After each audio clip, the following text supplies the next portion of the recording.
Yo rasta yo.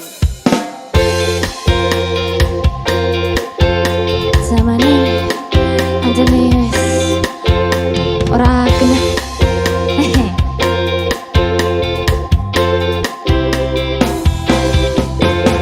Zamane zaman edan salah bener dadi omongan padahal sifatnya dewe urung mesti karuan. Aku menganeran jaluk kowe sing ngopeni aku tuh kowe urusono uripmu dewe-dewe.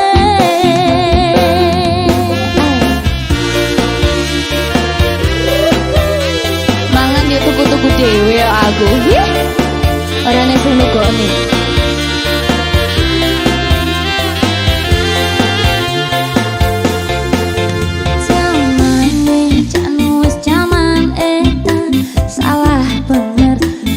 Omongan padahal sifatnya dewe rong mesti karuan.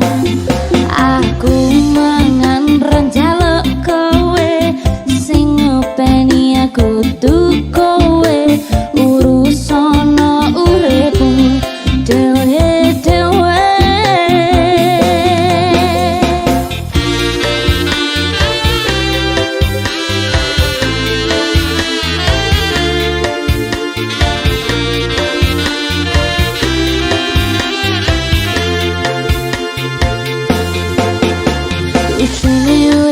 Saiki lakon pernah diseri kleru sidik dimusuhi.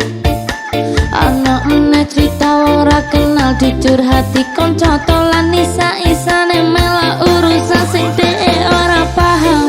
Iki uripku, iki lakuku, apa urusanmu melu-melu permasalahanku? Apa kowe pancen wis enek kowe bener dewe, kowe sing apik dewe wani mbiji kancane jamane jan wis jaman edan salah bener dadi omongan padahal sifatnya dewe rong mesti karuan.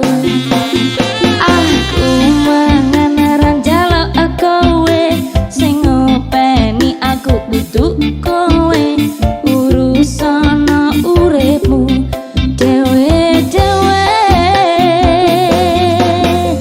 Ranang kono ranang kene anane dirasani lakon bener lakon kleru kabeh dodo sengiti dising tangga dising kanca jebulane mung padha kabeh sing tak lakoni tetep dianggep ala. Ayo coba dandanono uripmu dewe-dewe, ayo coba benalono sifat elekmu dewe-dewe. Rasah mikir eleke tonggolan kanca-kancane aja ngrasane awakmu paling bener dewe. Ayo ndang ditandani koreksi diri sendiri, urip luwe becik apik saling melengkapi.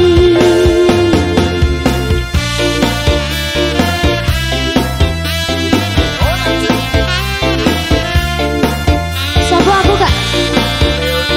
Sapa?